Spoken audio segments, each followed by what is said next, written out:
going on, everybody? My name is Tenebris Infinite and welcome back to Generation Zero. Today we are going to be talking about tips and tricks for getting the most out of your second character. So, you've been playing Generation Zero and you've managed to beat all of the bunker missions and all of the world missions, or as many as you could before they glitched out on you.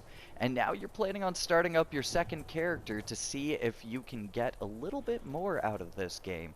So in this video, I'm going to be talking about little ways and methods that I get the most out of my second character. Now let's just jump into him. And boom, just like that, we are our second character here, Carl. He likes snooze, beans, and long walks on the beach.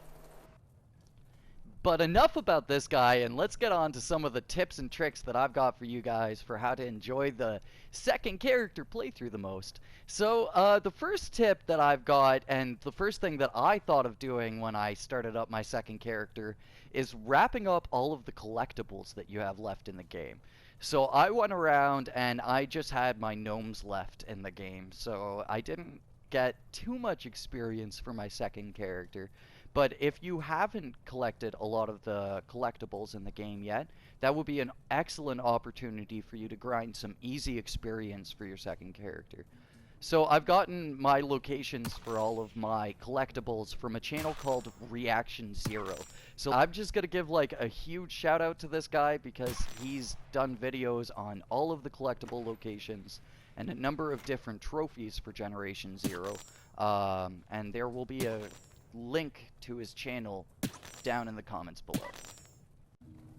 So after you're done collecting all the collectibles for your character and getting a number of trophies out of the way, next up, another thing that you could totally do with your character is go back to situations where there are large numbers of robots.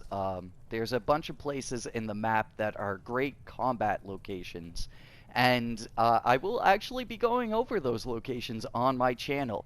I'm planning on extending a series that I've started, which is Unique Locations in Generation Zero. And I'm going to be doing combat locations as my next series of videos. So definitely subscribe to my channel if you haven't already, and if you have, make sure you keep your eyes out for those because they're going to be coming in the very near future. But just to go over a quick location before we move on, so I'm not leaving you guys high and dry with no locations at all to go off and grind a bit of experience. One of the best early game areas you can hit up with like 0 skill points or any levels at all is the Torsberga Fort. And that's also going to be one of the first locations that I cover when I start doing the unique combat locations in Generation Zero. The next tip I'd give is after you've acquired a couple skill points from going around and busting up robos and gathering the collectibles and stuff like that, is to build your character completely different than how you built your first character. There are a couple things that are necessities for your character, which I would consider to all be in the survival skill tree here, being your carrying capacity and your stamina and how quick you're running and stuff. But now for my character, what I'm going to do for the rest of my skill points is allocate them entirely to the combat area. With my first character, I was really focused on the tech skill tree because I noticed a lot of really useful things in there. But this time around, I'm going to make my guy entirely based around combat and being able to eat up a whole ton of damage from whatever new robots get thrown into the game. Next thing you can do with your character is you can go off and you can farm the weapons that you maybe haven't gotten. I'm not quite looking for the semi-auto shotgun, I'm looking for the pump shotgun. But still, the best way to farm weapons, I find, is by taking out the Phoenix variant harvesters, because they usually have some sort of a weapon on them. It is all up to RNG though, so if you don't get a weapon on your first try, you might wind up getting it on your third or fourth try. In your second character and getting the most out of it, my advice is to avoid quick traveling as much as possible, and also to turn off the kind of extraneous HUD that you can get.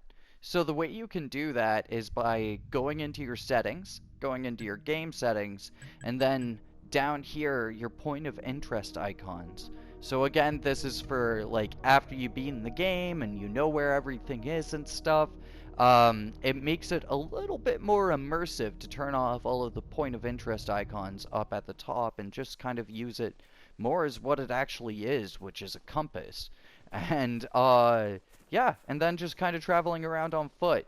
Right now, I'm not really encountering any enemies because of the area I'm in, but most of the time you'll find that when you're traveling on foot, you can reliably run into better groups of enemies to fight and then get experience off of, and then also potentially get new weapons off of too. Alright, so there you guys go. There are just a couple tips of how you can get the most out of your second character and extended play before some DLC or new content is added to the game. And if any of you guys have some tips for how to get the most out of your second character, maybe throw them down in the comments below. But yeah, again, thank you so much for watching. Hopefully you guys all enjoyed, and I will catch you guys in the next one. Until then, peace.